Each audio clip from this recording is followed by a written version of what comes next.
मेरा नाम फिरदौस बानो है, बाकरगंज में रहती हूँ। मेरे भाई और मेरी माँ ने मेरे साथ में बहुत ज़्यादा मुझको परेशान कर दिया था, बहुत पीड़ित कर दिया था। लेकिन मुझे कुछ भी नहीं मालूम था, क्योंकि वो लोग बस घर में एक लड़की को पैरों की जूती बिल्कुल समझते थे और गाय भैंस के तरीके रखना चाहते थे।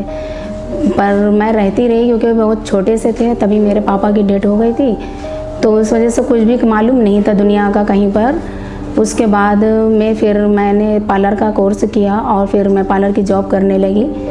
तभी मेरे भाई ने मुझे टॉर्चर किया कि अगर तुम घर आ गई तो हम तुम्हें मिट्टी का तेल डालकर आग लगा देंगे। उस वक्त मेरे कुछ नहीं समझ में आ रहा था कि मैं कहाँ जाऊँ और क्या करूँ। मैं पार्लर में जहाँ जॉब कर रही थी, उन्होंने बताया है कि एक ऐसी संस्था है जहाँ पर कुछ जो लोग परेशान होती हैं लड़कियाँ, उनको वो लोग मदद करते हैं। फिर मैं यहाँ पर किसी तरीके से एड्रेस लेकर पहुँची और यहाँ पर आने के बाद में मैंने अर्चना दी से अपनी प्रॉब्लम बताई, तो उन्होंने मेरे लिए बहुत सारी कार्रवाई करी। फिर मैं घर गई तो भाई ने मुझको बहुत ज़्यादा मारा। फिर पुलिस आई, उसने केस देखा, वो भी मुझको गलत समझ रही थी कि ये लड़की है, ज़रूर कुछ गलत किया होगा तभी भाई ने मारा है।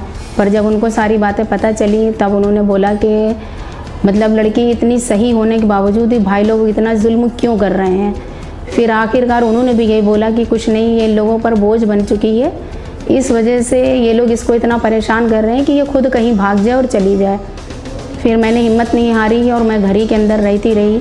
उसके बाद में मेरे साथ में बहुत ज़्यादा जुल्म होता रहा। मैं एक भाई छोड़ दूसरा भाई, क्योंकि मेरे 5 भाई हैं और एक न एक कर करके सब ने मेरे साथ जुल्म करना शुरू किया। आखिरकार मैं सबसे बहुत परेशान हो चुकी थी और कुछ समझ में नहीं आ रहा था कि क्या करूं। जब भी होता था, मारपीट होती थी, तो लगता था कि अब जाके जान दे दूं, कुछ ना करूं। लेकिन सखी केंद्र आती थी तो यहाँ आने पर मुझे हिम्मत मिलती थी और हौसला मिलता था कि नहीं, तुम मरने के लिए मत सोचो, तुम अगर आई हो दुनिया में तो कुछ कर सकती हो, तुम्हारे अंदर इतना टैलेंट है। फिर मैंने ये फ़ैसला लिया कि मैंने अपने घर को छोड़ दिया और आज मैं खुद अपना बुटीक करे हुए हूँ और चला रही हूँ, सेंटर चला रही हूँ। अगर कोई भी परेशान होता है तो उसको सखी केंद्र भेजती हूँ और सखी केंद्र के माध्यम से बहुत सारे काम मैं एरिया में करती हूँ, फील्ड वर्क करती हूँ।